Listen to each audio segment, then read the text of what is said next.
안녕하십니까, 방장입니다. 휴일은 잘 쉬고 계신가요? 오늘은 5월 25일 토요일입니다.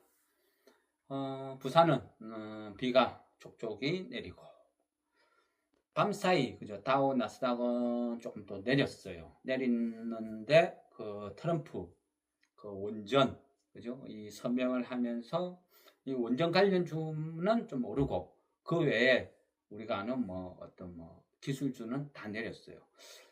나스닥이 한 1점 얼마 정도 빠지고 끝났죠. 또 애플 뭐 한동안 잠잠하다가 또 관세에 대한 어떤 제재 확 나오면서 또 좀 하락을 주도했어요. 특히 뭐 애플이 좀 많이 빠진 것 같고. 그래, 항상 주식은 그래요. 그죠? 조금 끝없이 약간 순한 어떤 그런 거. 한동안 원전이 잠잠하다가 또 트럼프 말 한마디에 테마가 되고 계속 그런 거의 반복인 것 같아요. 그래서 테마를 좀 앞서 나간다 해야 되나? 결국은 뭐겠습니까? 시장은 항상 비싼 거, 비싼 주식을 테마라는 명분으로 개인한테 퍼넘기고 또 바닥에 있는 주식을 매집을 해서 또 새로운 테마를 만드는 거죠. 트럼프가 뭐 그죠? 뭐 원전 그거 딱 하나만 이야기했을까요? 여러 이야기를 하는데 거기에서 뉴스에서 찌라시 세력은 자기가 필요한 말만 빼내서 부각시키는 거예요. 그래서 테마라는 걸 만드는 거죠.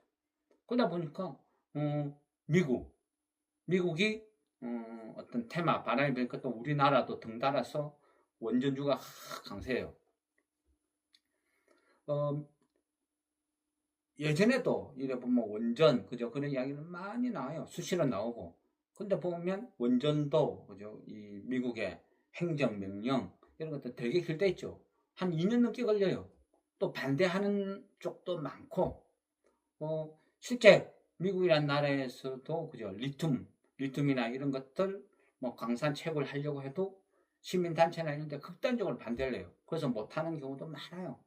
그리고 원전도 약간 그런 경향도 있다는 거죠. 그래서 약간 그 허락 아니면 뭐 인가 받는 거 이것도 뭐한 2년 3년 또 재수 없으면 훨씬 오래 걸리고, 또 앞전 같은 경우는 민주당이 주도할 때는 그죠, 엘고를 전성하는 어떤 환경 보호 이런 쪽에 진심이죠. 그래서 민주당이 만일 지배하고 있으면 거진 또 원전 승인 이런 건 또 어려운 시국으로 흘러가는 것이고.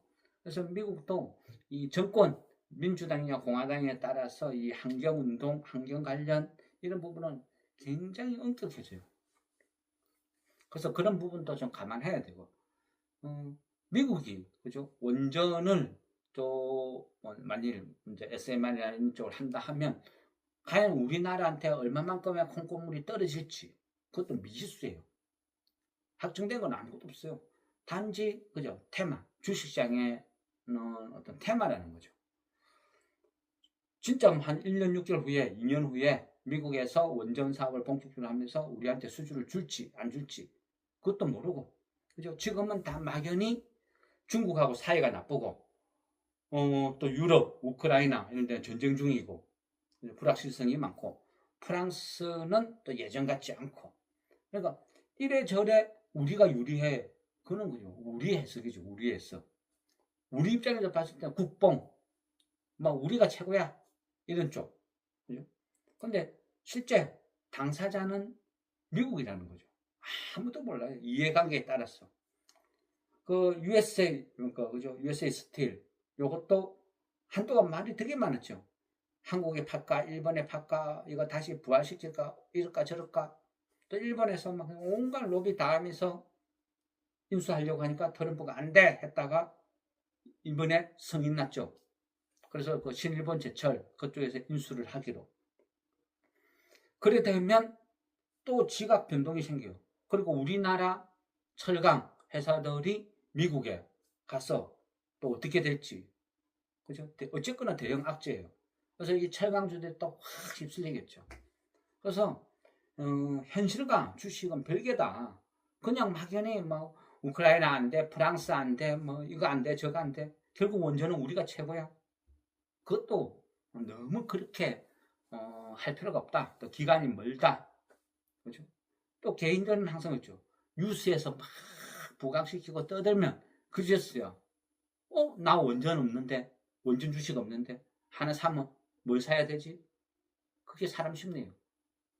있던 거는 다 팔아먹고, 그죠? 그러니까 저 같은 경우는 거예요.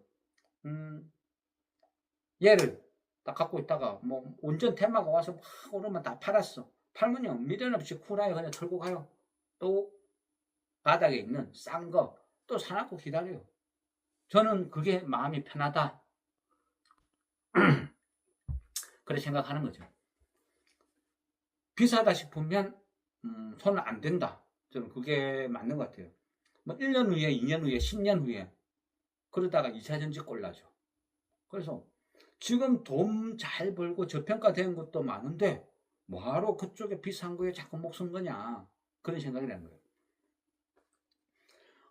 지금 원전의 대장은 그 두산 에너빌리티, 얘가 막 어떤 주도하고 있죠. 물론 회사는 좋아요. 그죠? 영업이익이 작년에, 그러니까 2024년도 기준으로 1조 났어요. 영업이익 한 1조, 순이익이 한 5천억대. 와, 돈 잘 버네. 돈 잘 벌죠. 중요한 거는 뭐다? 나쁜 회사냐 좋은 회사가 아니고 지금 비싸냐 싸냐 이런 관점으로 접근을 해야 되지 않을까. 저는 그렇게 생각합니다.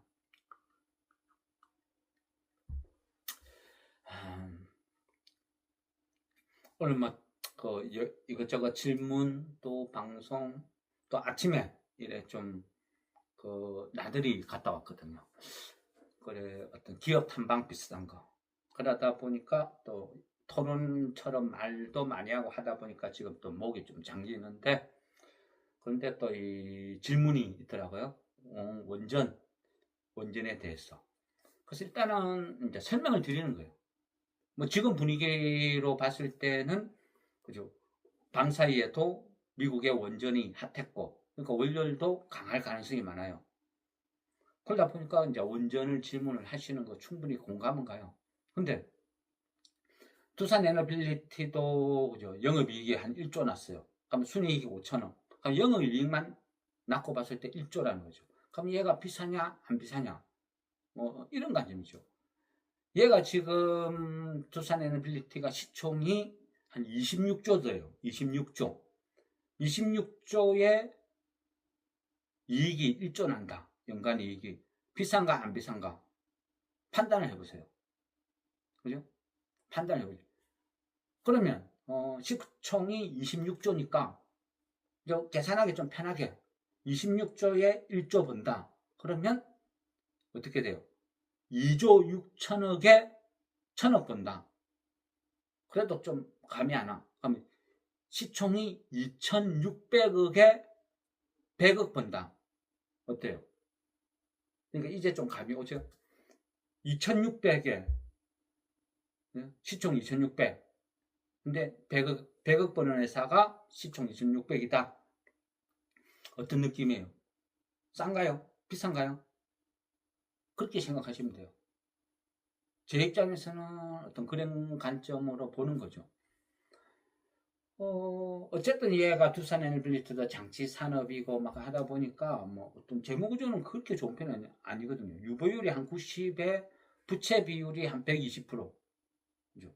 그러니까 이런 회사는 또 유상증자 할 가능성도 좀 잠재해 있고.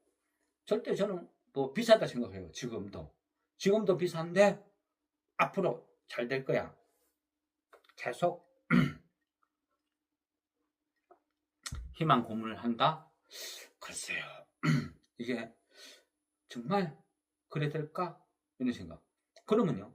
다시 한번 생각을 해봅시다. 그러면 왜 갑자기 원전 이 붐이 왜 일어나죠? 왜 갑자기 원전이죠? 이유는 결국 그죠. AI죠. AI가 전력 먹는 하마다. 그래서 끝없이 전력 수요가 막 창출될 거야. 부족할 거야. 그래서 원전을 지어야 돼. 그 논리죠. 그러면 AI가 전력을 먹는 하마다. 뭐 이 부분은 인정. 그럼 미국은 그렇다 칩시다. 그럼 우리나라에 하마가 있나요? 우리나라 하마 있어요? 저는 한 번씩 그런 생각해요. 과연 우리나라의 AI 산업이 경쟁력이 있을까? 이거는 국뽕이 아니고 진지하게 고민을 해봤어요. AI 분명히 가야 될 길은 맞는데 이미 타이밍을 놓친 것 같아요. 첫째는요. 구글이든 미국에 있는 뭐 마이크로소프트, 뭐 구글 이런 단일 회사 연간 투자액이 우리나라 삼성 비롯 전체 기업이 투자하는 것보다 100배 이상 많아요. AI는 뭐죠? 돈이에요, 돈. 처음에는 무조건 학습시키고 훈련시키고 끝없는 돈. 데이터 센터 만들고. 우리나라 지금 할 수 있어요? 하는 데가 있어요? 아무 데도 없어요. 그죠? 없어요. 경쟁 불가능. 국가 차원에서 도와줘야 되는데 작년에 그죠? 작년에 AI 관련 R&D 예산도 다 삭감해 버렸어요. 없어요. 냉정하게 이야기하면 지금 AI는 경쟁 이미 타이밍을 놓쳤다. 저는 그렇게 생각을 해요. 예전에 보면요 그런 게 있었어요. 이 마이크로소프트의 어떤 그죠 워드, 파워포인트, 워드, 뭐 이런 엑셀 이런 것들이 우리나라를 막 지배할 때 그때도 국뽕이 있었어요. 아 이거 이래 되다가는 우리가 지배당한다. 이래서는 안 된다. 그래서 한글과 컴퓨터의 그 한글 이거를 살리자 어쩌자 국뽕이죠. 그러다가 생각해낸 방법이 공무원들은 무조건 한글 써라. 이런 식으로 해서 명맥은 유지했어요. 구글이 막 침범할 때 그래도 구글은 버텼죠. 그거 네이버. 다음 네이버는 버티고 살아남았어요. 지금도 있죠. 전 세계가 구글 쓰는데 아직도 네이버가 살아남았다. 뭐 그러니까 그나마 우리가 자생력이 있는 거예요. 구글 안 되면 우리 뭐 네이버 쓰면 돼. 마이크로소프트 행패버리면 우리 한글 쓰면 돼. 버티는 발판이 생겼어요. 그래서 필요는 하다고는 봐요. AI 생태계가 아예 없다. AI 식민지가 되겠죠. 그래서 AI는 필요는 한데 경쟁력이 있냐 이 부분 이거는 좀 심각하게 고민을 해봐야 될 부분이죠. 근데 어쨌거나 작년에 R&D 예산을 대거 삭감하면서부터 AI 생태계는 이미 무너지기 시작했다. 뭐 막연히 그죠? 어떤 국뽕으로 막 해볼만 하다 어쩌다 그건 아닌 것 같아요. 그럼요. 여기에서 고민이 생겨요. 우리나라는 AI 생태계가 망가졌는데 없는데 근데 AI가 없어. 그러니까 전력 먹는 전기 먹는 하마가 없는데 전기가 부족하다. 이게 맞는 논리인가? 그리고 지금 현재 삼성, 현대 많은 기업들이 어때요? 뭐 트럼프 협박도 있지만 외국으로 계속 나가요. 높은 임금, 또 높은 에너지 비용, 인력 수급, 일자리, 관세 어떤 이유로든 계속 외국으로 빠져나가고 있어. 국내 기업을 더 이상 안 짓고 있는 기업도 오히려 지금 축소되고 이전해 나간 인도로, 인도네시아로, 베트남으로 빠져나가고 있어요. 그런데 전기가 진짜 모자라는가? AI 먹는 그러니까 전기 먹는 AI 전력 하마가 있나? 저는 이런 의문이 계속 들어요. 그래서 주식을 하는 사람 입장으로서 이걸 순간적인 테마 아니면 그죠? 이 어떤 국뽕 이런 것들하고는 별개로 봐야죠. 냉정하고 봤을 때 과연 이게 경쟁력이 있을까? 이런 생각. 이게 좀 심각하게 뭔가를 고민하게 만듭니다. 어쨌든 지금도 원전 관련 테마는 좀 비싸다. 그런 생각. 개인적으로 이래 보니까 그죠 뭐 다른 거 웬만한 거 막 이래 매도를 하고 뭐 우리 전통적으로 잘 아는 뭐 우진 아니면 일진 파워 한 요 정도는 아직까지는 저평가인 것 같아. 좀 더 갈까 해서 들고 있는 입장이고 그 외에는 원전은 이래 봐도 좀 비싸지 않나 뭐 이런 생각으로 지금 원전을 바라보고 있습니다. 네, 그래서 원전에 팔고 하다 보니까 원전 또 뭐 살 게 있나? 지금은 다 비싸 보여요. 그죠? 더 오를 분위기 조성은 되겠지만 지금은 제 기준에서는 다 비싸 보인다. 그래서 뭐 이거를 사라 이렇게 하기에는 조금 부담스러운 섹터가 원전이다. 뭐 이렇게 말씀을 드려야 될 것 같습니다. 예, 이상 마무리하겠습니다.